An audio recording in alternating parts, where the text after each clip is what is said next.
Is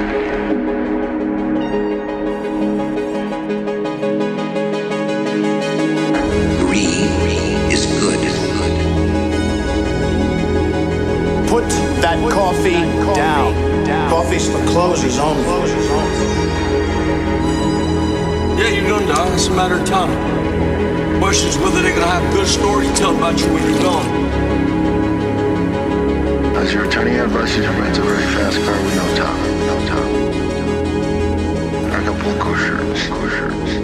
I just wanted to cut a little Z into your forehead. Board of Directors podcast. We haven't done one in a minute. Welcome to the show. Good to have you. I hope you've been well. I hope you've been great. I hope everything's good. I hope you're not depressed. I hope you're happy. I hope you're making good money at work. I just generally hope anyone listening to this that you're blessed. Ew. Bless up. Life is pain, and I hope you're learning to deal with it in a way that's not detrimental to those around you and to yourself. It's the best life advice I've ever given right there. Life is pain, and I hope you're dealing with it in a way that doesn't affect your body or the people around you that you love. I read a book on this recently. Body. Don't be a piece of shit, Maddie. And you know what? I love the buttons today because then you can't have Chris just veering off. Today's show is special. We haven't done one in a minute. Things get a little hectic around here. Going to be even more special now that you get to hear another bod pod. Gina in the studio, co-founder and queen bee of the household here. Aside. Maddie in studio, obviously. And today we're doing, we're going to do craziest stories. I stole this idea from Kamosi because if you're not listening to Involuntary Yoga, another one of our shows on the Fit Soda Network, you should be. Involuntary Yoga by UFC veteran Chris Kamosi, who, quick plug, by the way, bare knuckle fight coming up end of April. You should go. I'm also going to be in his corner. Huge honor for me. Can't wait. Sold out, I think, almost. Huge card. But Chris's show, Involuntary Yoga, where we talk, it's all about fights. It's all about fighting. It's all about that warrior culture. Involuntary Yoga, you should go check that out. But he just did an episode where he did some of his craziest stories from fighting.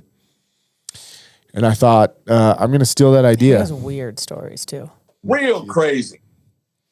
He does. Like, yeah, which makes sense for him because he's one of those fighters people are weird. Gets dude. himself into weird places. Yeah, fighters are weird. But also gets out of it because Off the wall.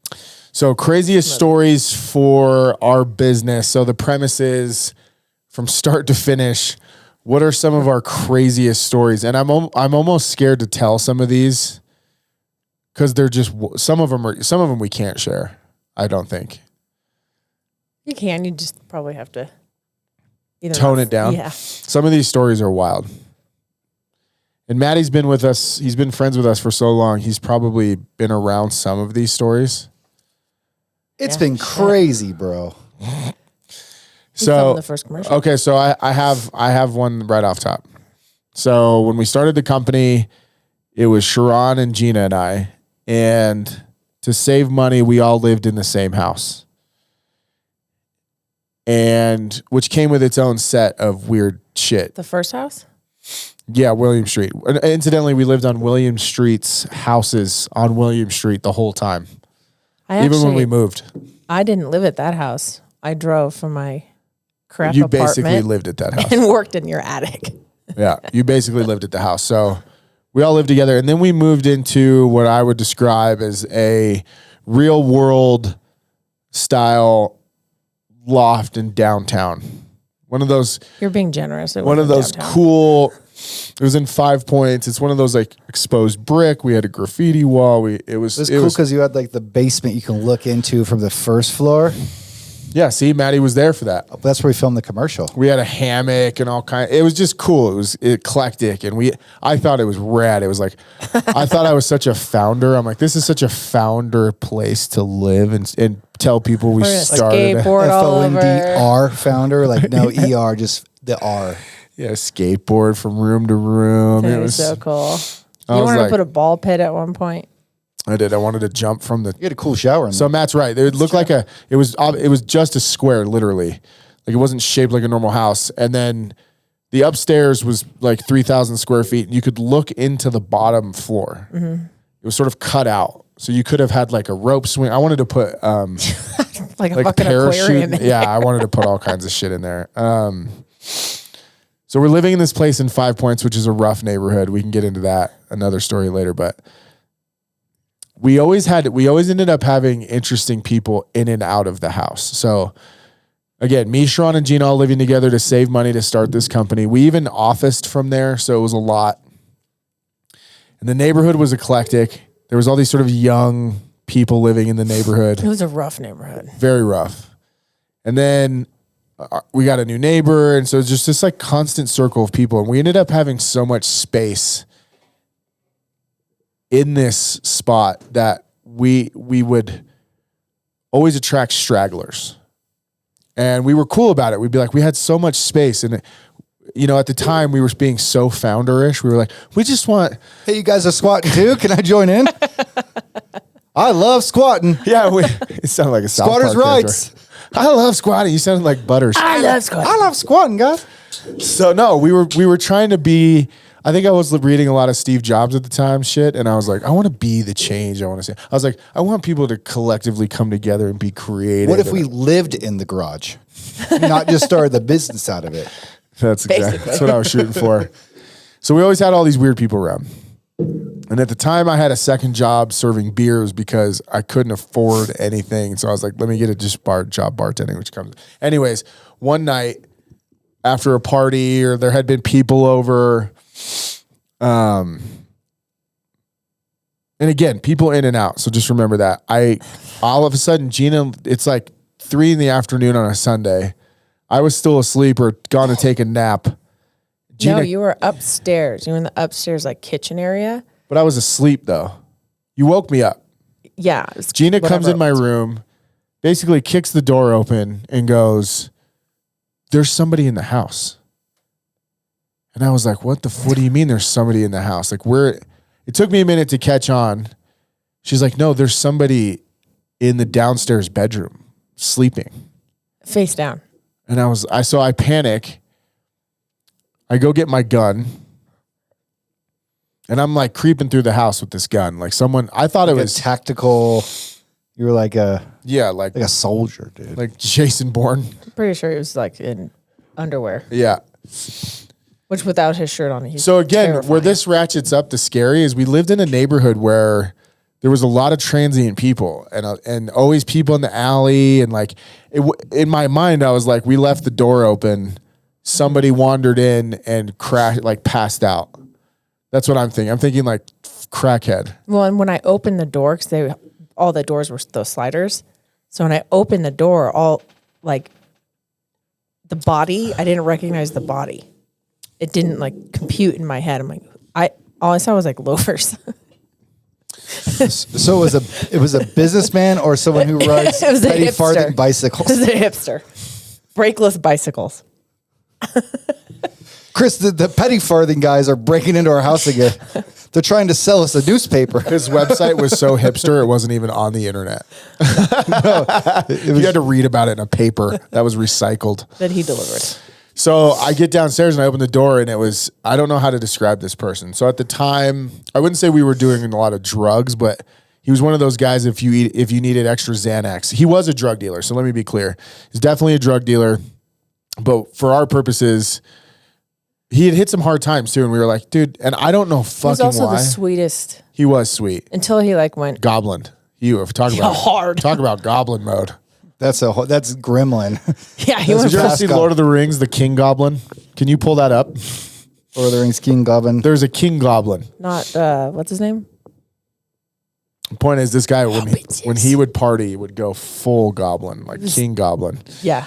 And at the time we would buy like Adderall and Xanax from him, or Bless you. somewhere along the line in those early years, not paying attention, I gave this dude a key to the house, Didn't tell anyone though. which was a terrible idea. And there's firearms everywhere. And yeah, this dude walked in our house one night without telling anyone and just passed out in one of the bedrooms, and I almost shot him. But it took you a second too, because I remember you opening and you're like, what the fuck? And he had his little hipster loafer, High heels on. like loafer boots. And You kicked. Oh, I his didn't foot. recognize your Stetson. My bad, dude. Your bulio? You kicked his His shoe Stetson and his bulios. What are those called? a bolio. A bolio. No, bolo. He always wore A bolo. bolos that he got at thrift stores. My internet's not working. Let me see if I can get a new page. Anyways, that was one of okay. So crazy story that and that ended up happening a lot in our house. People just showing up or walking through the house in the middle of the night, They're or just there. And there's always people I'm there. not an extrovert. I don't want people like in my space that I don't know. And for whatever reason, you attract like stragglers. goblins. Yeah. Okay, what's a crazy story you have? This might be the worst podcast episode because we don't have enough crazy stories. We don't have enough of them. Yeah, I think we do. We had a founder that didn't know what happened to his eye, or a co-founder of another company, not our company, but Did you say founder? he was what was he? He was an investor. But what was he in the other company? No clue. I don't even think he knew. No clue. He didn't have a title, I don't think, for any company. Was he like But he was a fixer? This guy's now dead. Yeah. I remember you had a birthday party. It was like your 38th, 39th. Easy, You were pal. asking about your birthday parties. That was one of them. And you had your good friends in town. And so it was like a fun, everybody knows everyone. It's, a few like random people in and out, but not like a high school party where there's a flyer. And I remember sitting in the kitchen with one of your friends, Carrie, and in walks John. And he was already on a tangent You already about, talked to the Goblin King? oh my God, about God knows what. And he never This guy knew was kind of like who crazy, you were dude. going to get with him. Sometimes he was really calm and nice. And then other times I have another story about him too. One at a time. And then other times he would be just off his rocker. Didn't know what he was on, if he was on something. And he was going through the house with some girl just, Wait, what do you mean by that? You gloss over that. So What? there was times when this guy would so we got this weird investment from somebody, doesn't matter who. And I think in the early stages of a lot of companies, like I know the Vice guys did acid once, went to Amsterdam. No one knows how they raised the money to save Vice, but Vice still exists because of some drug deal or something. they probably don't even know how. Didn't Shane tell that story on a podcast or something? I think he was interviewed on Vice about it. Yeah, and he still doesn't. Still, people to I'm this pretty day. sure he doesn't know how he got it either. Anyways, I think in early stage companies, you do attract a certain type of seedy investor. I don't know. It's like they sense your.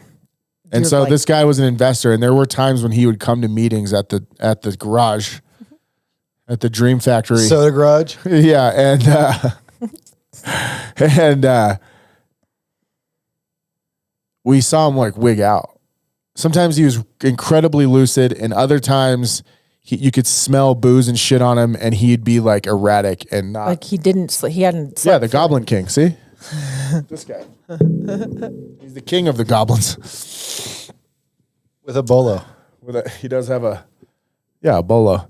So yeah, he just or he'd be on the phone, and he would go off Short on fuse. off the rails, like He was erratic. He was. crazy. Dude was crazy. He had a Real problem. crazy. Yeah. Yeah. So, anyways, through the night, obviously more drinks, more Oh, wait, whatever. so you're talking about my birthday party? Yeah. Okay. and All more right, like this is a good one. Oh, the fuck. We've I told thought- all okay. these before though, but these are really We good. have? We did one that's like the dopest episode 3. So the new people need to hear them. The updated. oh, But I think I know which. You've told part of this one before. he's got a few. We've mentioned this guy in passing, so they Yeah. deserve the full experience. We've never clipped it though. No, So again, it's a party. I don't know. I'm sure there was more than just booze in this fucking guy. When he came into the house, it was like Yeah, he was on crack. he had this beautiful girl been with him eating candy? too, that he kept saying was his girlfriend, and she was like, "I'm not his girlfriend." I'm like, this is I don't think gonna we've get told weird. this whole story. Yeah. This is gonna get weird. So I'm in the kitchen with your friend Carrie, who has the driest, He's mean. just sharpest sense of humor, but he's hilarious to sit next to because he's He's like not loud. Anthony Jeselnik. He's quiet, So you got to listen carefully, but he's just throwing daggers at people. Quick-tongued. Yeah. Yeah. His tongue is a dagger.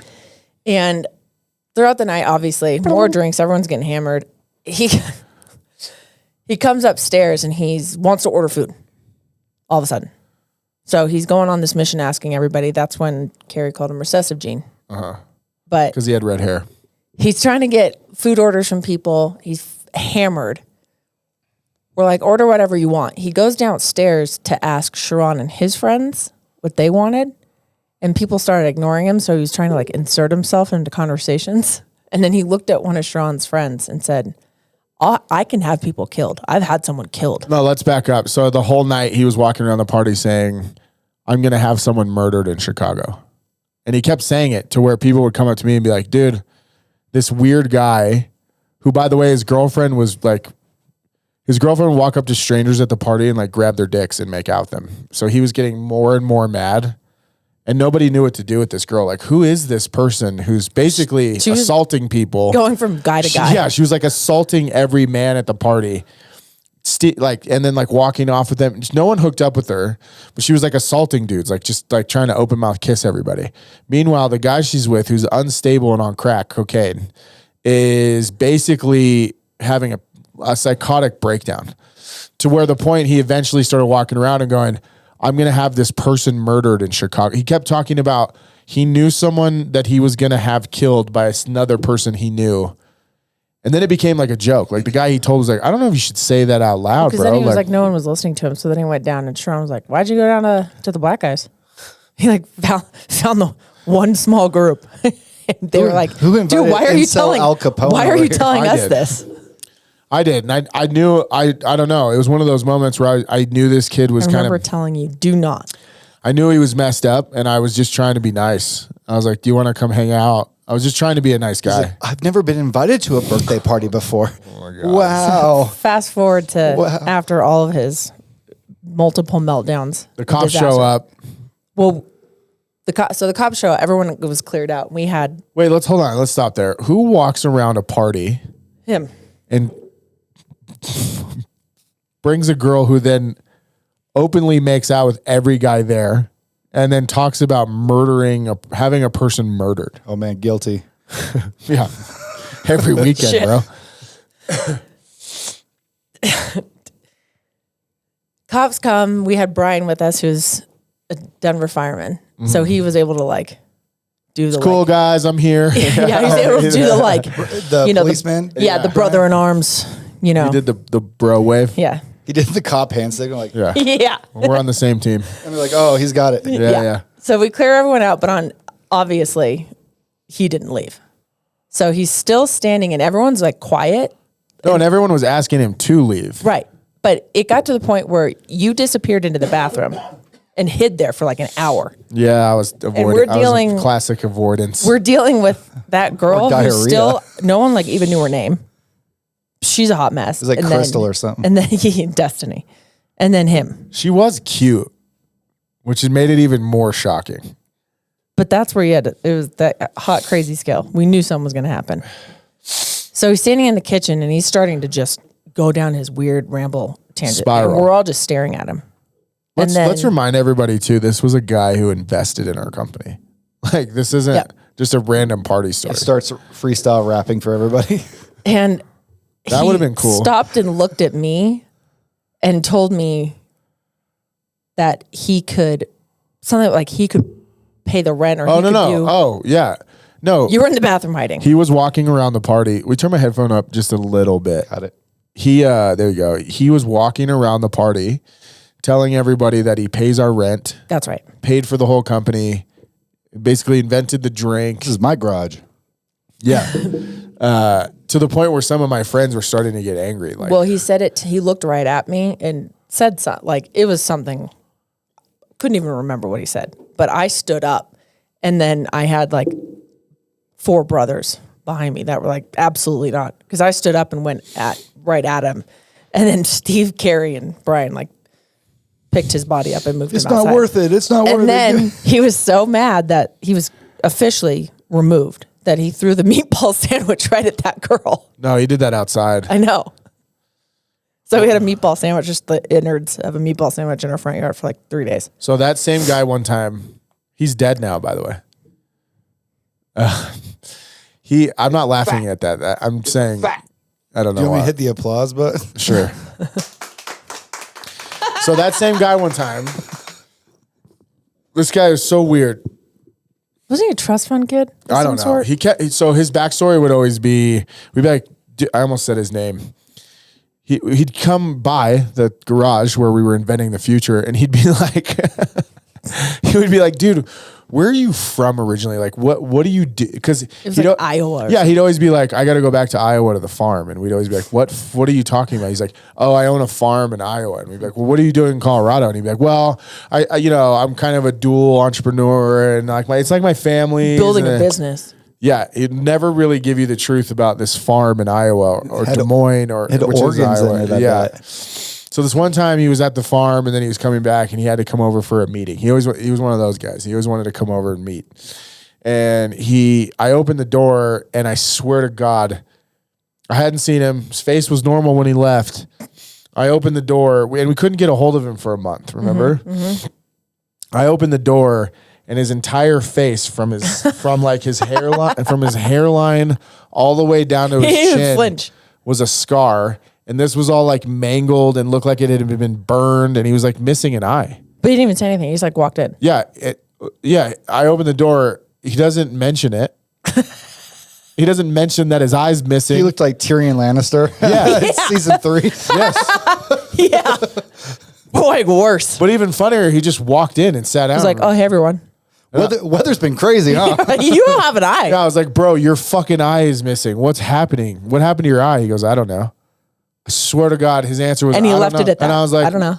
What do you mean you don't fucking know? You're missing it. What did they tell you when you showed up at the hospital? I don't know. I don't know. I'm like, I couldn't leave it alone. I'm like, well, how'd you get back here?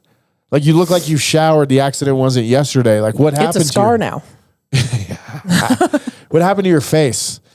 And he just kept going, I don't know. And then it got really uncomfortable. And I was like, He was leaving you secrets. I don't know. It's like Get it? he was like trying to wink at you, but it looks like he was just blinking. how do you deal with that? Right? Like, what do we do now, pal? I know you're lying. I know you're fucked up. Do I call for help? That Do was you like need help? that was the end of his kind of.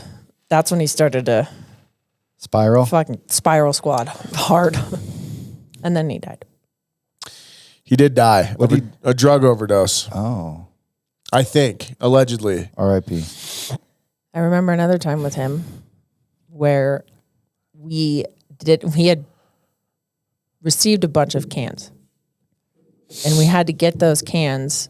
Oh, when he threw up? Yeah, we had to get them to a shrink wrap because we had no ability. Like I was gluing trays together, like trying anything I could to like make our first like shipment of drinks work. So we found this guy that has the ability to like shrink wrap like boats. Like he does massive plastic wrap. Not what we needed, but we're like, whatever, we'll give it a shot. We'll see if it works. But the only way to get the product there was to throw it in like a U-Haul.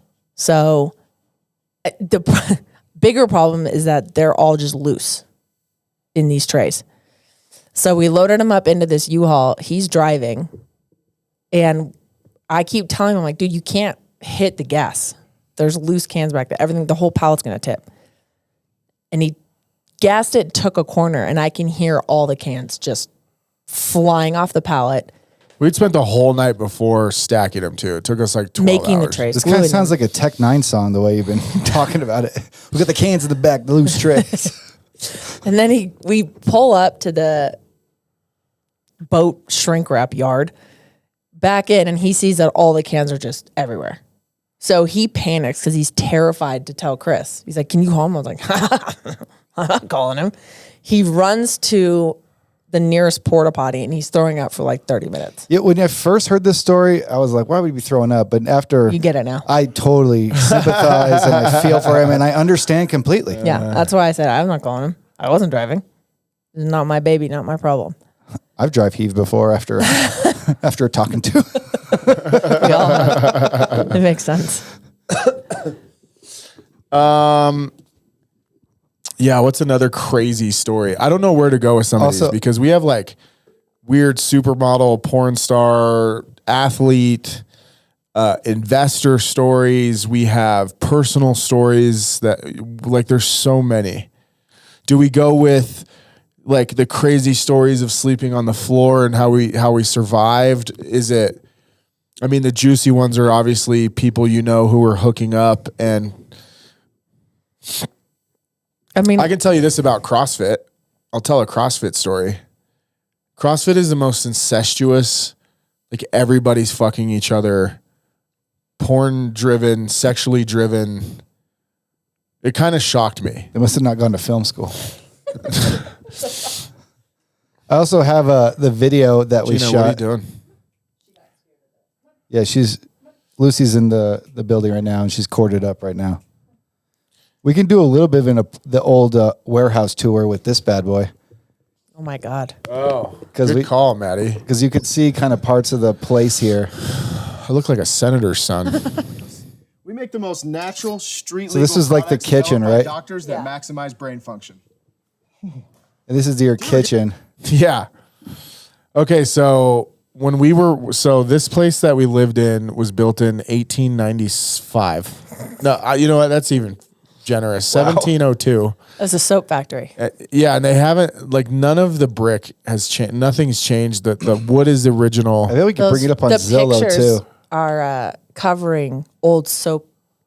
They're covering like little slots where like they would put the soap through the other side. I Send don't it out know. to the shipping boy. It was creepy. That's why all the hipsters are attracted. What I to this remember place. most about this place is that it was not up to code, and two, there was rats and mice everywhere. Everywhere. Like there was nights in this place where we would be joking about how much mice there are, and we'd walk in the door and we'd see like 12 of them scatter. Or they just go across the TV. What'd you call it? 40. It was on William. What was the address? 3799 William Street. Is that correct? Uh-huh. I bet we can pull up the 3799 Zillow. William I Street. forgot those guys were there. The twins? Burrow twins. The Tracy twins? Who was your friend that had the sandwich? I was like, or it was Buddy's friend that was like, nothing, just chilling. While he was on set, remember he took the call? This commercial was great. I was just chilling. Get distracted, lose focus, have mental fog, and lack motivation. How young and little I Me look. too. And that's why we're passionate about manufacturing mental productivity. You're only 1 year in, that's why. Because brains are the new tits. We got so much heat for that. I know. No, we got a lot when I got slammed in the face with the ball. And I had to answer questions. I'm like, that was my idea. Go ahead, Maddie. What does Koios do? So this was the living room. Technically, all I can tell you is that it delivers 10 all-natural ingredients to the brain, helping it. Yeah, this perform was the like upper Lance Armstrong floor. when he was The doping. doors behind, front 7 doors mental behind me. Back-to-back Tour de France's. He's right. Technically, that's all he can say.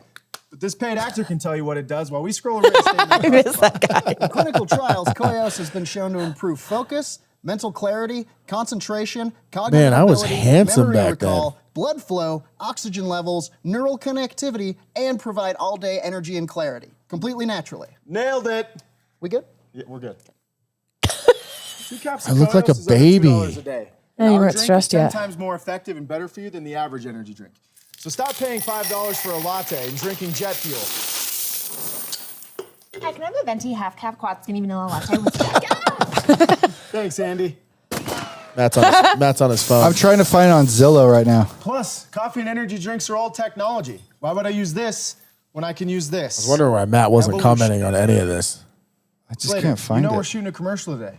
And everyone knows you're a vampire, dude. I know. Just We're all chilling. overworked and overstimulated, so we stuff anything into our bodies to get that mental edge. I love Jordan Doll, Brain dude. deserves better than this, right, Andy? Look at that I haircut. think urban poet Tupac Shakur put it best when he said, I got that thug life tatted on my chest. Can you give me any of that? Can I have that old suit? Yeah. I'll wear it every day. So Even go if it's to a little baggier. It's like mentaltime.com my and pick up dad's some suit. Koios, so you can give your brain what it needs to dominate daily. So you can kick ass at life. And with all that extra money you're making, because now you're being more productive at work, we can solve world hunger, team. Finish that report ahead of schedule. And that was a corner of that same room where Yep. the That's where Gina used to sleep. And none of the They didn't have ceilings. none of them had ceilings. So you could hear what everybody hear was. people farting and stuff. Or coming in the middle of the night. Yeah, mostly that. I'm giving you that raise. Goddamn right you are. Thanks, Colin. And there's the squad. Look at us. Wow. Look at little baby me in tight Look pants. at Maddie. Wow, look at me. No look at tattoos. what are those shoes? I'm wearing like wearing a monk bracelet. By the Okay, way, just if got you're the listening first to part this of that on, if arm you're listening done. to this on something you can't see it on, we're going through the very first commercial we ever did in the compound we're talking about, where all this terrible shit You happened. can kind of see like in the back here. Here's a door to a room with no ceiling on it. That's the That's front the door. door to the front door. Okay. That's the front And there was door. like a room, 2 rooms right here. That had- was my room. Yours was the first one here. And the bathrooms to I the thought right. yours was in the basement. It was for a minute until I was he got like- attacked by mice. No, and then I felt like I had the black lung. I was like, I can't live down here. Yeah. All the brick was always dusting Tried off. wiping something down. No, the brick, everything always was like dusting off into the house. It was disgusting. Gina and I are pretty convinced we got sick living there. Like I am I had to go to convinced. the hospital like 4 times. Yeah, and remember when I had pneumonia for like 2 months? Yeah, I had to Pretty go- sure it was because of the house. There was you couldn't open any windows. So the only window technically was the door to the front, which was metal, which was behind another door. So you could never get any fresh air in it. And the vents, there was something I had to run a test. Remember, there was some chemical. Every house, like even this office, is supposed to have a vent system so you don't build up toxic. It made my mom really sick because her school didn't have one. She got to retire early, so maybe we might. Dude, we were being screwed by the landlord, like Yeah. absolutely just destroyed by this guy. Yeah, he who tried to say sued we us were- in the end, And won. and he won. Another crazy story. That was one of the worst, not the worst days of my life, but I've never been so mad at someone that I wanted to kill him. I literally thought about it. I'll be honest. We were sitting in front of a judge, and I went off. I was like, "Are you fucking kidding me?" Like, it was Give us a his mediator, but he was a judge. So, anyways, yeah, bedroom there. Then you can see by the guy on the right, the funniest guy I've ever met, Look where how the angry downstairs Buddy goes. is. Buddy was guy- always pissed. Yeah, and then I forgot that guy's name. I'm pretty sure this guy had a kid. I went to his house one time. God, we all look so young. I know. This is the early long-haired stage, Matt. Look at With that a guy. black V-neck. This is a while ago. I had the same pants. I still wear the same pants every day because you see this phone indent in my pocket. That was 2015. Paul has 2 kids now. They're both beautiful. What's the other kid's name next to you that was playing the video games? Andrew Bueno, Bueno. the king. That I guy's so love funny. Bueno. He's so smart too. He was hilarious. Do you guys remember the deleted scene from this that never made the cut? No. I remember it. It was in your basement. There was a scene where Oh, we almost had something killed to a do with guy. supplements. and the guy, this big bodybuilder guy, Oh, took 2 shots that's of right. creatine and then was choked. that? It was like a big rip guy. So he's like, protein. And he goes Chris, like that. little Chris. Yeah. What was his Was last it- name? I can't remember. I just remember this dude. You brought all these big beefy guys, like some were twins. And then I remember this guy took the shot of the creatine and choked, and we couldn't use the scene. Wow, look at that. Gina, you look young too. Holy moly. Do the theme whistle? Nailed it. Thanks, Carlos. And here's the old drinks too. Oh, wow, dude. Compared to this bad boy right here.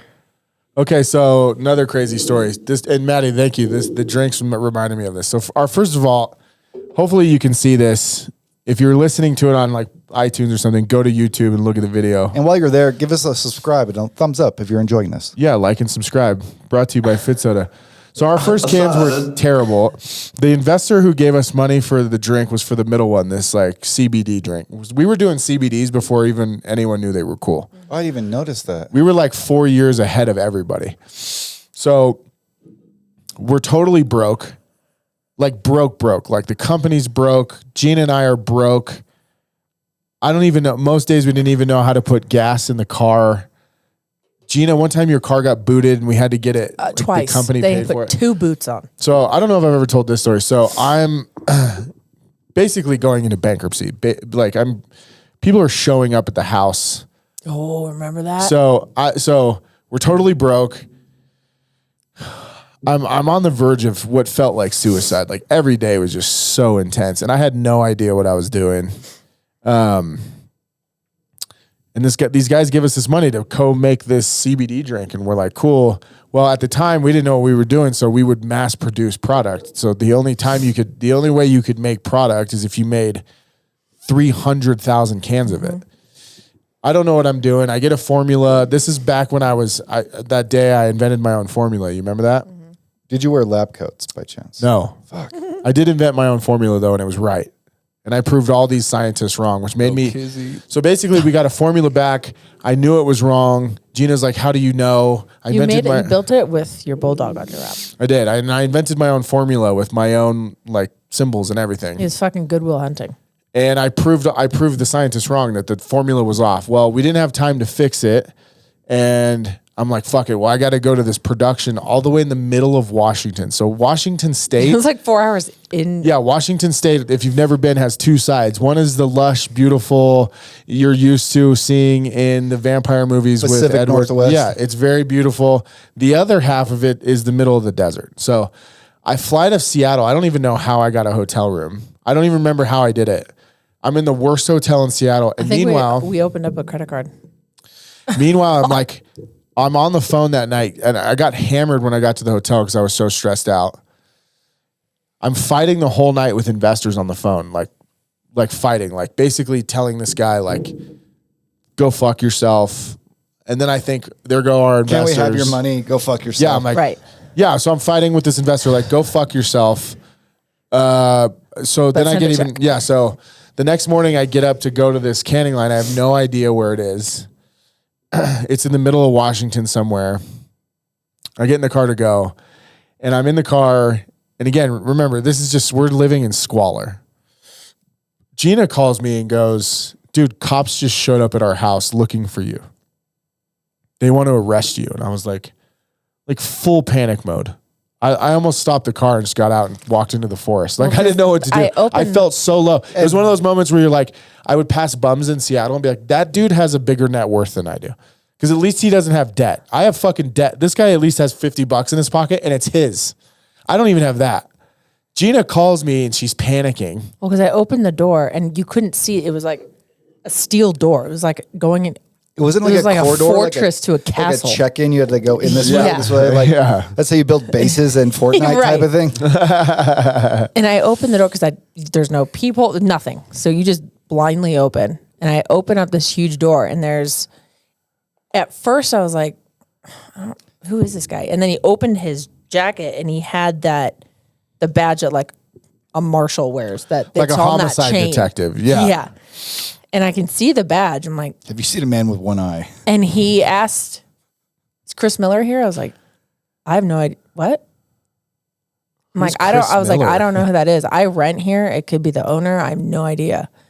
I'm shocked you were that present to be that clever. I know. So am I. Nah, I believe it. You're clever. Well, no, but when you add stress, being broke, you never know. Yeah, and someone, it's the pressure. Yeah, you're like, fuck. Yeah, he's not. Well, yeah, with all the deals too, like trying to get I was like, fuck. Only thing in Gina's head was like, I'm not going back to jail. Can't take me. So I'm like, I have no idea. I'm sorry. And he gave me something, and I was like, okay, you can take it back. Like he kept trying to give me documents. I'm like, I don't know who this person is. I had to show him my ID, and then finally he leaves, and I called you and was like, what the fuck did you do? Because Chris is kind of a girl's name sometime too. That's my mom's name. So I'm panicked that you did something. Like, what? So we were like looking in, and it was some like collection or something. Yeah, I'd been sent to collections and it had gone to court. I didn't know it. They basically, they issued judgments and liens, and then it was them trying to get me to court, and it was an officer of the court. And they were trying to serve you? Yeah, but I get this call. I have no money. Like, I don't even know that night how I'm going to eat food or get back to Seattle. I'm going to go see a production run we can't afford. That's like 700,000 cans. And Gina gives me this call, and I'm stressed out of my fucking mind. I'm like, we should quit. This is nuts. What are we doing? I'm going to go to jail for debts, which is almost impossible nowadays, by the way. So if it's happening to you, rest assured you can fix it. But then I have this 4-hour drive ahead of me, so I'm just panicking the whole fucking time. No music, just calling people, yelling at you. Had no idea what was going on. You know, and you know those moments when you're super stressed, like someone calls you from home, there's nothing you can do about it. I remember yelling at you. I was like, why did you tell me now? I'm going to do this production run. I have no idea what I'm doing. I'm already stressed out. Why are you telling me this? Because there's a cop at my door. So then you kept the asking story me about him. doesn't end. I get to this weird canning line in the middle of nowhere, and it looks like an apocalyptic site of a future like Chernobyl, like a Frank Miller novel. Yeah, where I'm like, what the fuck is going on? I get there super early because they start production runs at like 3 a.m. I'm out front. It's really creepy, like dark. It's kind of raining. I feel like Yeti right now. It's like, then this lady pulls out this Tesla thing. Kizzy. And she like tied me up to it, right? And she's like a witch, right? I didn't know. I thought it was a witch, but some people were like, yo, that could be an alien. That's what aliens have built in ships. I get to the parking lot. It's dark. It reminds me of a novel. It's like, and all of a sudden this like thing like starts inching towards my car. It was like a dude with a rain thing on. Doesn't speak any English. I get buzzed into this facility and Was it Russian? He was like, no. He was Spanish. Yeah. Vladimir. Where the fuck am I? I get inside and these big canning lines, like these big food production lines, are really intimidating. There's so much happening. And it turns out that this canning line was used during the war, World War II, as like a bomb shelter. So you come in the office, it's like definitely. So it felt like home. Yeah, it felt like being in the office. You walk in and there's lots of people, but it was one of those places where you can tell they haven't updated since the 70s. So I'm like, it's just adding to my stress of the day. Like, fuck. They're on a rotary phone. Like, please hold. I'm like, Jesus, this on a is switchboard. all this money. And it was like the last $300,000 we had. And I was like, and this is the place they're making it? I was so fucked up. And so they lead me into the bomb shelter. And it's like a mile into the earth. And I'm like, this is where it ends. This is where I'm going to fucking either kill them or they're going to kill me. Kennesaw, Washington. Kennesaw. Yeah. Kennesaw. So I get to where the guy is to can my stuff. And I'm kind of tripped out because I'd never seen a canning line under the earth. So I'm just kind of weirded out. That guy never saw the sun. Yeah. So. I'm kind of weirded out by it. And I'm like, what's about to happen, dude? Like, just shoot me straight here. Am I going to fucking die? It's like the basement of Pulp Fiction. I'm ready. So when you do a big canning run, or any food thing, they do a batch and they test the batch, and your batch should have all these numbers that correlate to your initial basically formula. Thank you. But if you're new to it, you don't realize that mineral water will throw off your pH, or if the citric acid isn't perfect, it just, there's all these things. And I didn't know any of that. Right, it was a water. Thanks, Bubba. I didn't know mineral water changes the pH, which is a big thing you got to be careful of. Well, the guy gives me, again, this is all after I had realized I was going to be arrested that day, had no money. I spent the last $40 I had on gas. Plus a hungry Chris is not a good. I'm standing there and I'm like, I think I had cried like 3 times that day. Like I was so over this whole business already. I was like crying. I was like, what happened? 2 years ago. I went from making $1 million to now I'm being arrested for debts and I'm in a basement in Kennesaw. I just was so confused. This guy comes back with the test of the initial batch. He goes, your pH is off. And I was like, and then he goes, what do you want us to do? But I also didn't know at the time either, when you formulate a product like ours, the initial little bit you make is almost overly sweet. Well, once they add a few things to it or run it through a can, it's sort of dilutes. Diluted. Yeah, I was gonna say. I tasted the diluted one. I'm like, that's not the same product. The guy's like, barely spoke English. He's like, well, what do you want me to do? And I was like, I don't fucking know. I'm not a scientist, bro. I know how to make it in small batches. I don't know. We're talking about 400,000 gallons here, dude. I don't know. Then he's like, well, I could add some more citric acid and sweetener to it. And I'm like, well, what'll that? Anyways, we're going he back. He kept asking you how to formulate it, basically. So I'm calling people on the phone, like calling our formulators, calling people, I'm calling anyone who will listen. I'm like, I don't know what I just had a full panic attack in this bomb shelter. You need like a math guy to like exponentially make that. I just told him to go with it and we ran with it. We ended up getting rid of like most of that product. It went bad. But that was a day in my life of this thing where I was like, I'm going to fucking blow my brains out. This is horrible. I imagine you getting out of your car in Washington and walking in the forest, and then like there's Bigfoot sightings. Punch it. It's just you. And they're like, we saw one. We got it on camera. I don't even remember how I got home or like, I don't remember any of that. I remember you couldn't fill up the gas going back, so we knew we were going to get a charge for like Enterprise having to fill the car back up. What did you have to do? So after the initial first batch, how'd you figure out batch 2 better? Is there We never made that skew Never made it again. that's the middle one, the hemp one? Yeah, we never made it again. No, that was Berry Goodness. Nope. The story I'm telling you was about the Raspberry It Wonder. was? Fuck. that was for Scarface. Oh my gosh. It wasn't even good. Yeah, it was a bad day.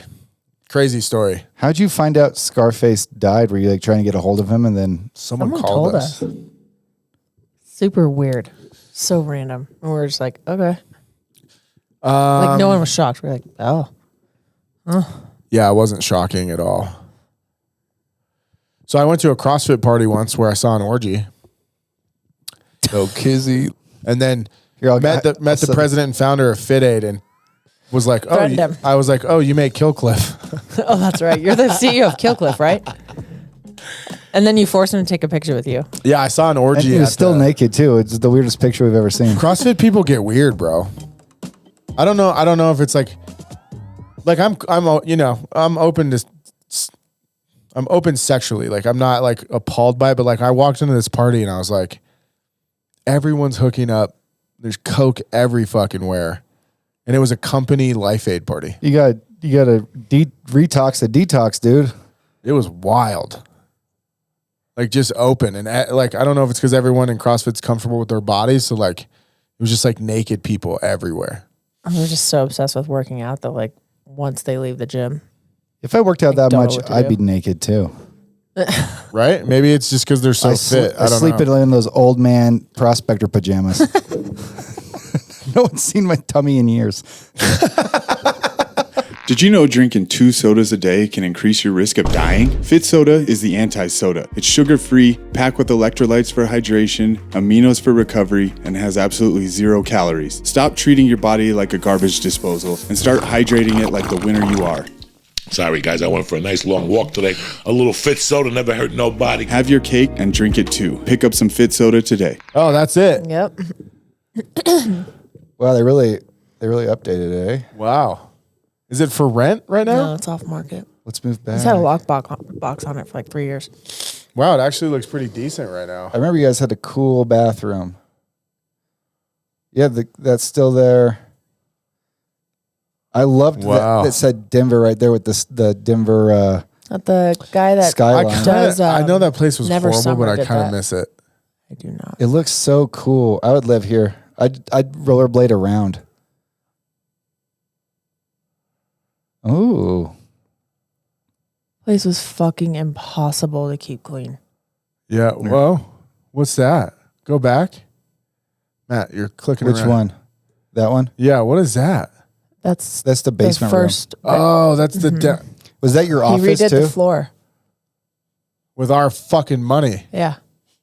Is there Fucking more prick. basement pictures? I want to see that shower. That's so cool. Yeah, that one where you walk in on both sides. Yeah. That leaked out the bottom. That was your old room. Uh-huh. Yeah, I was looking down. Yeah, that mural's pretty cool though. The Never Summer guy did that. Oh man, this is chill. Oh, I know where that is. That's cool. See, but the where this is misleading is those walls and downstairs is so gross. It's disgusting. All that whole wall just chips off. Yeah, I remember right here is where we did the shot of the guy putting the stuff in his mouth. That was my original room, and it had the stairs going up. Yeah, and when But people would walk around, yep. it would like you'd get dust Yeah, in your face. your face. Wow. We made that story sound like this place was the worst, and Maddie just ruined it because this looks like a nice place. This is places I He remember completely coming in redid here. it. Where's that? That's along the back wall. Oh, That's where the that's- storage my was. God. So that's where the guy dude. was sitting down doing the. Yeah. Put another bedroom back there. That's disgusting. Yeah, And this is our Harry Potter suite. That's horrifying. horrifying. I wish they could show the. There's not even lights shower. back there or an outlet. Man, There it is. I thought that was so sick. You could look out. This is catfishing hard. You could look at that person sleeping and just sit down here and pee on yourself in the shower. This is catfishing at its finest. Yeah, he fucking redid the floors. How much now off market? $500,000. Okay, so another crazy story. When you deal in this type of business, we're always, raising money and dealing with investors. And we went to Panama City once, which is a great town. Huge fan. Is it a territory of? Did someone just yell? I moved my mic. Oh, I thought that was like someone outside the door. Hey, Panama City, obviously Panama Canal. It's notorious for offshore money laundering. So and cool hats. Cool hats. Not forget about that. There's always a lot of very wealthy people there, and a lot of Americans because the currency's very honest people. Currency's U.S. currency as well. So those expats are super honest. You don't have to. There's no money exchanges and anything like that. And a big part of the outside of Switzerland, it's one of the biggest banking centers in the world. So we went down there to meet with some investors, and the craziest part of this story. So we get there, we have a few fun days in Panama City. We know those guys who own that restaurant down there too, which was a lot of fun. That place is great. Taco Bell? Yep. I wish I could remember the name. And then the next day, the plan was to go on this fishing boat with these uber wealthy guys. And so we go to this airport in Panama City and we get on one of those private planes, which is scary. If you've never ridden in one of those, it is absolutely horrifying. You can feel every bump. You're not above the jet stream. It is terrifying. Cool part is we got to fly over the Panama Canal. Pretty neat to see that. And then we're just flying. It felt like 2 hours into the middle of fucking Panama. The jungle. Yeah. And they kind of warned us. They're like, okay, this dude's uber powerful. This is going to be a little intense. I think when we land, there's going to be a military escort, blah, blah, blah. So you're like, okay, you're on your guard. It was John McAfee. That would have been amazing. We're flying in, and you can tell it's a narco run. I have clips of it. Mm-hmm. It's an old Pablo Escobar airstrip, and it's crazy to see. It's crazy to land because all of a sudden out of the jungle, you just see this clearing and it's uphill even. And it's just horrifying. You're like, we're going to die. This is nuts. There's no way people landed on this, or we're going to land on it. More importantly, we land on it, we get out, and there's all these military guys. I'm like, fuck, dude, this is intense. And this is like one of those trips too, where you can't, now your cell phone's inoperable. You can't, if shit hits the fan, you're in trouble. Chris gets off with flip flops and like the white sunscreen nose. Dude. Yeah. Hola, muchachos. It's cool. I'm not got. Where can I get a taco around here, eh? I remember telling my brother-in-law, who works for the Navy, telling him that you were going to Panama in the middle of nowhere. Yeah. And we had like his buddies on. They're like, do you have insurance call. on him? I was like, key man policy. Who can I put into the waters if we lose this guy to a fucking cartel? Everyone was ready. No, it was hectic. I've traveled to India. You guys know that, and I had some times in India where I was like, "This is hairy," but it was crazy to see all these military guys and just sort of the escort you need to get through the jungle, which means there are still narcos everywhere, and it was just hectic. So we get off this plane, we get on these like buggies, and they take us to these fishing boats and out in the bay. And you can't get to this place. Like the only reason we got to go was because the guy we were with, whose story I'm about to tell, which is one of the most powerful moments I've ever seen anyone pull off in my life. He had this yacht waiting for us. So, and it was in the most beautiful blue Panamanian water. And so the side of Panama we got to go see, which I recommend anyone go try to do someday. Who's got $100 bill? Yeah, $100 million in the either bank. that or MS-13 ties. Yeah, you can't fish on this side of Panama, so it's absolutely unscathed. Like more wildlife than you can ever imagine. It's like Avatar, the new movie. I was there for it. It was live action. Yeah, so we go out to this yacht, and he just had a crew of people, like there was just people everywhere catering to you. We get on this yacht, and then it was another 2 hours in the ocean on the coast to this fishing spot. So So we get there and we fish, and that part was great. Catching all these tuna, it almost felt unfair. And one of the like with the big fishing poles, like the high resistance. Oh, bro. I've always wanted to go deep sea fishing. We should do that. It's someday. rad. You hook the rod into your belt and you But my experience, and not to sound like a douche, my experience was a little bit upper class. skewed, you think? Yeah. Because where we were, Maddie, let me get this full thought out. I've never been, first of all, in a more beautiful place. I've never not seen so few people. You don't see anybody. The only people we saw were real pirates. I'll get to that. Real fucking pirates. You get to this cove, and there are because you can't commercially fish, all you see is wildlife in the ocean, which sounds weird, right? But every time you look in the water, there's a shark, there's a manta ray, there's tuna, like everywhere though. Like you can hear it almost. You see whale. Every few seconds you see whales, dolphins, sharks, tuna, everywhere. It was insane. Like I said, it's like Avatar, where you're just like, it was mind bending. You saw a turtle? I caught a shark. We saw turtles. Yeah, but did you see a turtle? I did catch a shark, which was fucking rad. We let him go, obviously. We caught a 50-foot manta ray off the back of the boat one night. The guys were just fucking around, and so basically there's so much wildlife. You can go like this, catch something. It's almost boring.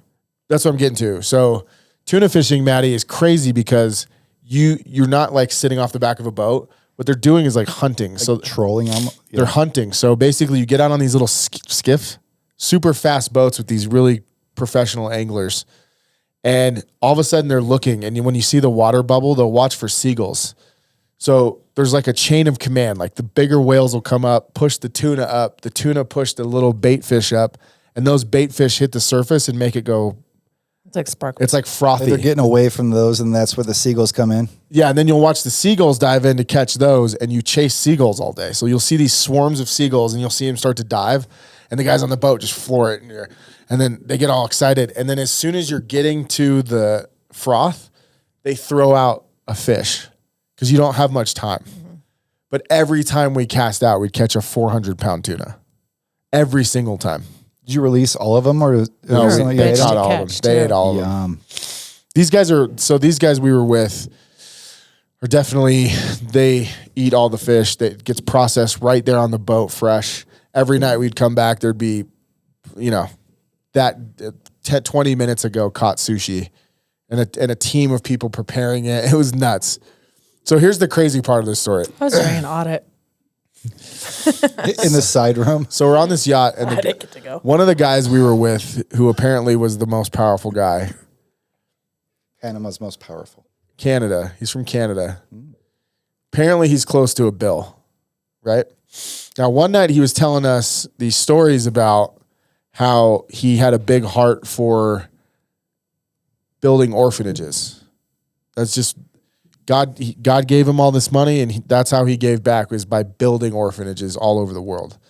Now, to build orphanages all over the world, number one, you become a target, because if you're flying in on your own plane with 50 million, people will figure it out, right? And one of the countries he used to fly into was Russia. And he's telling us the story. He's like, you can't just fly into Russia. You can't just like jump on a Gulfstream and with 50 mil in cash. It has to be secret. So he goes, we had to develop all these connections to be able to get into Russia with not only a jet, but with 50 million bucks. So first of all, at what point are you like,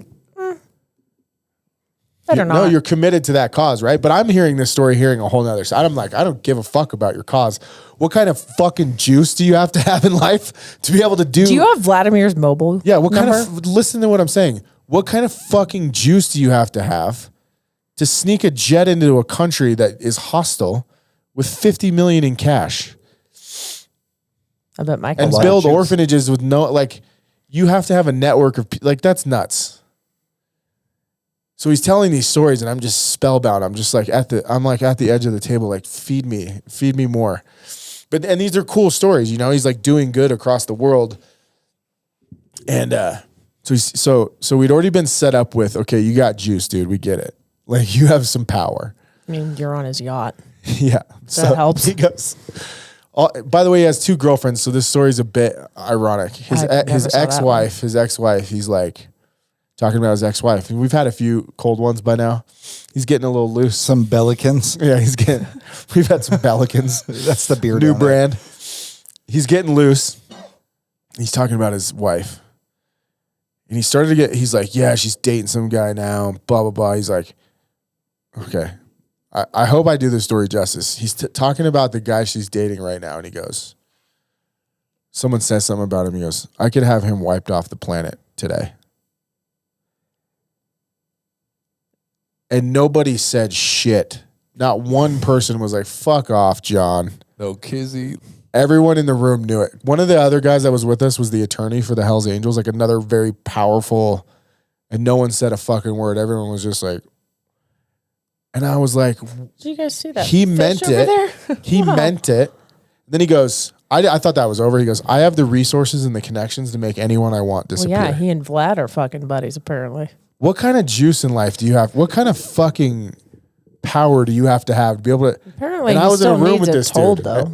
He has to tell you guys to still feel powerful. Yeah, so I feel like if you don't tell somebody, that's even more fucking gangster. or you're so gangster, you know that most people have never heard that before, and you almost have to clarify it. He's building orphanages because he keeps killing people's parents. Yeah, exactly. There's a lot of orphans out there. He's like, I got to get an orphanage going because I killed their literally parents. off like 18 kids' parents. Have you ever been it was like horrifying and cool all at the same time. I was like, wow, this guy's scary. That's kind of like you, bro. I want to have that kind of juice in my life someday. Okay. Don't you? Not to kill people. I'm not saying kill people, but I still think like to have that, like I would want that power and no one knows. I never tell a story about it. Well, okay, hold on. First of all, I don't think he ever thought it would be on a podcast. He'll never know, I hope. Jesus. He's our biggest I think he was just having some drinks and was like busting with the boys and was like, no, I could. Jealous boyfriend. I could have this. I could literally have this guy wiped off the map and no one would prove it. The main story is no amount of money can make you happy, people. I know you guys are making jokes and I wouldn't have believed him either. I would have been like, fuck off. But the guys in the room who I knew who were uber powerful didn't say a fucking thing. And everyone's kind of afraid to joke about it. And I was like, oh my God. This guy's a savage. One that's like, yeah, right. No, you wouldn't have. It was pretty serious. Who says that? A guy who can pull it off. Way to kill the vibe, scared, Bob. He's scared. Way to go, bud. We're just having sushi and Bellicans, bro. We were just talking weird. We were just talking about the Packers, and you pulled that up, dude. It's a lot on our first time. Anyways, when do we go home? You should just do that at meetings for fun. That wasn't. Whoa. Okay, Lucy, we get it. Hey. Ruins everything. No, she was putting her 2 cents in. She didn't like that story. That was an investor meeting I had to go to. I mean, the middle of Panama. But you're also in the middle of it. I feel like I would have just like dunked off the side of the boat, like, nah, I'm out. This guy's terrifying. We caught sharks, swam with sharks. Oh, and then the pirate story is. And you dined with sharks. Dined with sharks. In that part of the world, there's these guys who live on these like. Little jalopies, Can you please make her stop? I'm trying. Lay down.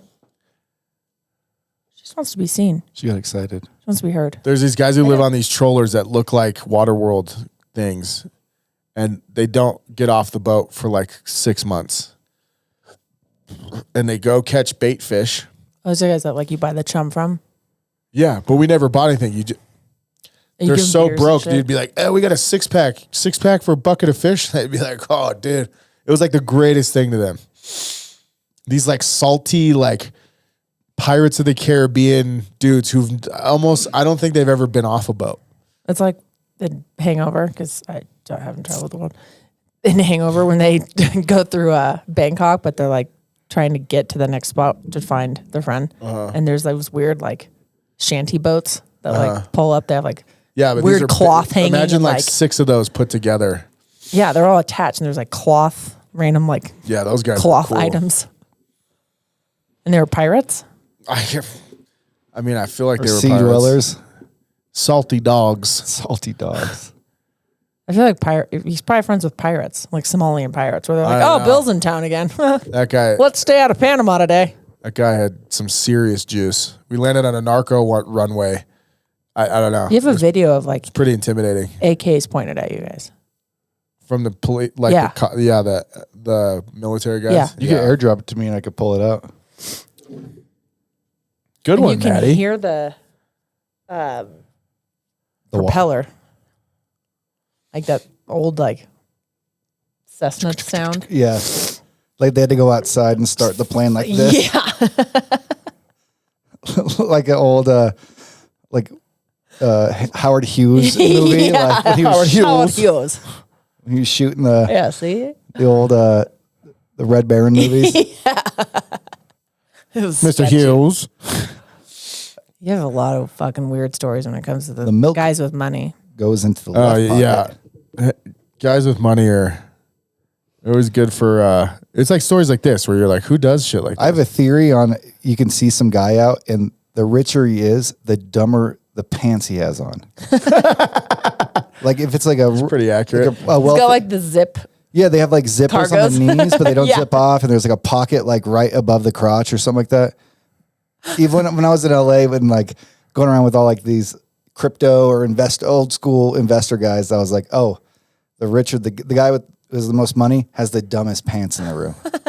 Watch this, and he's got like a ripped, tattered shirt that's like perfectly bad. Let's pull this up, dude. If there's any faces in it, we have to blur them out. Deal. I'll make sure to do that in post. Probably blur out the military too. That'd be step one. See when it goes. Boom. Did you close your phone? No, it's Nope. I've learned my lesson.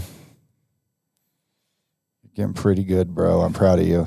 Chris was editing the other day. Me or Kamosi? You. Oh, I was like, We had a no little fucking thing. way he was. No, I just showed Kamosi how to attach a file. You get it? I did. Here we go. So this is us landing on the narco runway. This is Narcos, yeah, come on. That's what it was. Just open it up. Yeah, dude. Middle of the fucking Panamanian jungle. Of course, you're laughing like a psycho. Cool. Isn't that hectic? That is, dude. Little prop plane in the middle of South America. Fucking doing this to get in. Oh, What? That was the end? That was the end. you must have had another one because I remember seeing it. That's back when he was on his Razor Motorola and only took 30 seconds max. Yeah, we can't do any more than that. Sorry. It shuts down. I think I was scared, to be honest. You had another one. It showed the guys on the ground. I'm actually super impressed of how fast you pulled that up, bro. You can just search by location. No, I'm in them still. I'm trying to find the right one. This is when we took off. It's like, yeah, it's right on the ocean. Let me see if I can find the military escort. They put us in these little buggies. Have you ever been in a tiny plane like that, Gina? My dad actually used to have a Cessna. Really? Mhm. Oh man, He told me my dad's stories. He's got the typical old man stories that are like 87 hours long, but they should only be like 10. Oh my God, here's the pirates. We should have a But podcast he, with your dad called the One-Sided Podcast. Yeah, dude. He was telling me the other day that I was over there that we were watching some show about the Dubai airport. My dad was like, "Oh yeah, one time when I was driving a plane," and he gave me like 19 guys' names for Driving a plane? I was with flying a plane, whatever. Bill Smith. And he was out, yeah. You know him. And he was taking off from Phoenix Airport by himself, and he started to see smoke. And so he had to call in to air traffic control, and they had to wipe the whole like airspace. Nobody could fly in or out, and he had an emergency landing and had to land the plane in like this offset part of the airport and like a bunch of trees. And it was like a little part that my dad had rigged somehow in the engine that saved the whole thing from blowing Nice. up. But he started to lose like altitude, and he was like, and my dad's just like, yeah, and then I landed the plane. Like, that didn't. My dad has everything he does is it's some weird extreme. He's like, yep, and then I went and got a taco. But you got to learn about the 9 people that he was with and their children. Why is that and- such an old man thing? Like, be like, First and last name. oh, Frank Williams used to live there, and then You know him. He used to live over off. he's Katie's dad. Yeah, exactly. You know Katie, right? Remember Katie? she You went to went- 3rd grade? Yeah, you were in dance class with her. Yeah, these are the pirates. See, you trade them Miller Lights for buckets of fish, and they're always out on those things, just trolling the waters. Pretty sure they live on that boat. They were so stoked too when we like fresh beers.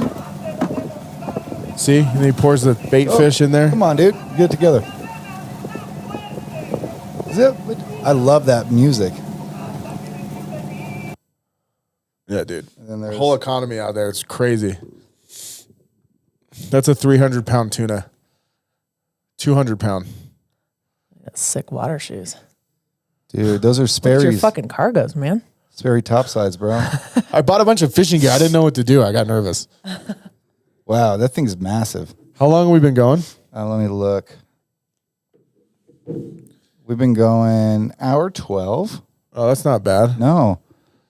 What's another crazy, one more crazy story from building this company? My stories don't. Mine are all like stuck in some weird part of the office until like early morning hours. I haven't done any of the crazy shit you have. Like there's little ones I think of as one time when we built Amazon and then we were working with other people and it got erased after we had spent like all day on it. Remember, we made it again that night. Oh my God. The homepage. Yes, That's like at like 11 at night. That's like a nerd crazy story. I did lie that I had this job before I had this job because Miller, when we shot that first commercial, I moved to LA on that money and tried to make it in the film industry and music and stuff like that. And then towards the end of COVID, you guys were ramping up social media. So Miller called me. He's like, we need a editor. Can we send you some footage? And I started editing. We went back and forth. And then I was in a kind of a relationship that wasn't a good place. And I lied and I was like, I got to go to Denver. I have this job working for these guys. I'm going to go right now. And I left and that's when I got diabetes and I stayed at home for like 3 months. And then Miller's like, come on up. It's ready. But it wasn't a thing until that moment. It was like February. That was a pretty hectic period of my life. Yeah, it was February. I remember. I don't remember what month it was. Because you hired me in October 2020. That's when I started editing the first cheat days and footage from. Well, cheat days really taken off. They have, dude. Now we usually do it on an iPhone. I mean, this whole thing is based on lies and weird shit. Half of them, I feel like for most of the stories are like my mind's like blocked them. I mean, so there's like the crazy investor stories like Panama all the way down to like Matt saying like when we went to Vegas, us protecting each other. And you went on a trophy truck? Oh, that's another cool story. We were with the president of Levi. And you're like, hey, I got to go on a trophy truck. I'm like, cool. It's a Those trophy guys drove truck. us around in a trophy truck.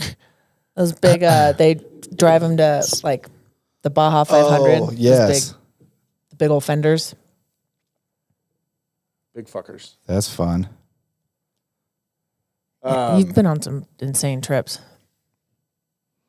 Yeah, no, those trips. I'm thinking like even crazy stories like traveling with Jeff. Traveling with Jeff. I mean, all the stories we have of like being in Vegas with UFC fight. I mean, I could blow people's minds with some of those stories. Oh, Jesus Christ. Being up for days on Adderall in Vegas with a bunch of guys in the UFC. Those are always crazy stories. We've been on. I haven't been on like. We've been on crazy benders. You know where benders happen too is like you'll go to a GNC conference and you'll be up on Adderall for a day and then it turns into drinking all night with the GNC guys, which leads to the morning, which leads to like you having breakfast with somebody at GNC who's like the executive vice president of sales. And you're like, we've been up all night and you just can't talk. Yeah. They know. I'm like holding back throw up, but it's a heart attack that I mean, this whole thing has been built on pure adrenaline and gas and too many drinks and trying to stay awake. And both had the flu really bad at CrossFit games. oh my God. I was Kept miserable. shitting our pants. Fuck that. The CrossFit orgy stories are pretty good. CrossFit's crazy. That community is glad it's dying out. It feels like it is. Yeah. I don't know. A lot of people still go. The orgies wore them out. We're all in Pilates now. I haven't been on like everything. All of my stories are all related to like insanity of like work audits, and our first audit, staying up for 3 days trying to find random receipts. I've never been on any of the investor. Yeah, you're like, remember when we sat down for 4 days? Remember that? No, we have some crazy stories from Fit Expo. I don't remember. So okay, here's Christ. maybe this last story will spur your imagination. Part of what makes our business fun is, we didn't get to do it for 3 years, and we haven't done it in a while because I think we're still catching up and the world's still catching up, but is events. Events are great because everyone, basically it's like a big party, but they're also productive. So we went to Fit Expo. I wonder if Chris would care if we told this story. I bet it would. Well, just blur the name, dragnet that shit. The names have been changed to protect those who are innocent or guilty.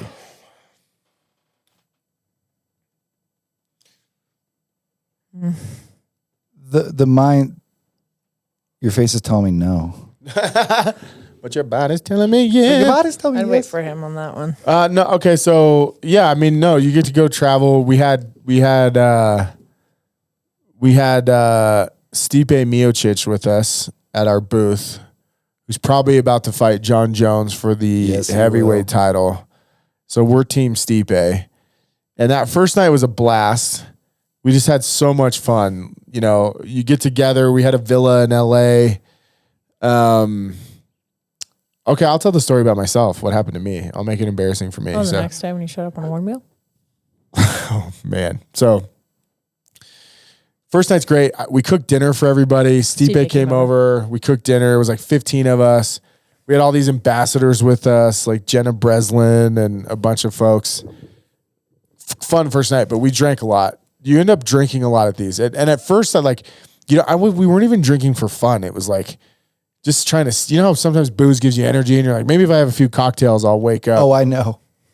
So first night we had a few drinks, and the next day, all day at the event, it was like because Stipe and Chris were there, and Jenna. Our booth had a line around the block, and we were just trying to hold it together. Like fuck, there's so many people, so many fans of the brand. Like we were just trying to keep it together. Great first day. Well, then we come back the first night, and we just went in like dinner at Catch. Catch in LA is a crazy restaurant. Yeah, we spent like $7,000, $10,000 on dinner. Everyone got hammered. Like I think some of our investors were there. They bought Don Julio for everybody. It was a free for all. I think that was the night I put Chuck Liddell in a headlock. I have like a photo of me like headlocking him in the lobby of the restaurant. You just like jumped him. Oh, like, he didn't even see it so coming. this is why we were with Stipe. Stipe came to dinner with us that night. Oh yeah. And I remember I was on jacket duty. It's me and Stipe and like Kamosi, so we're fucking bag tagging each other and fucking off in the lobby of this restaurant, like just being total boys, right? Like, and we're all hammered drunk. And we see Chuck, and everyone, like our group was like, Chuck.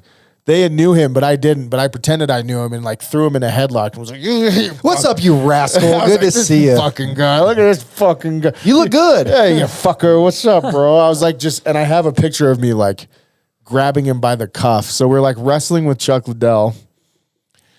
Chris is going to interrupt the podcast. He's out of here. Did he just flip me off? Probably. I can't see anything back here. He went like this. Oh, come on, dude. We had Chuck Liddell in a headlock. We all got hammered that night. And then I embarrassed myself at a club. I have a picture of me with my shirt. So we get hammered at Catch. We go to One. I don't remember. One Oak? One Oak? That's the one by Catch.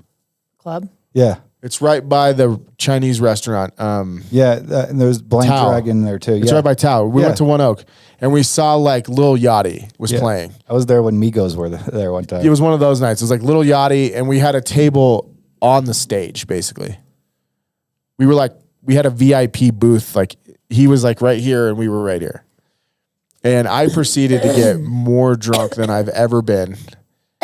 And when I get that drunk, I just took my shirt off in the club. Me and Stipe were like wrestling. It was pandemonium. When I went to I stole your Amex so you wouldn't use it. She did steal my Amex because I kept just racking it up. So I stole it and left. Our Didn't Amex say a word. Yeah, we don't have a limit, so that could have been $100,000 night. It was like full panic, and I was like, I got it. I'm not gonna say a word. One Oak people I are didn't say mean. anything. I went there once with my friends. There was all these girls that were like the influencer ex-porn, like newly OnlyFans girls. There was like 5 of these girls. It was one's birthday and me, and I was kind of like the chaperone to make sure no one got kidnapped.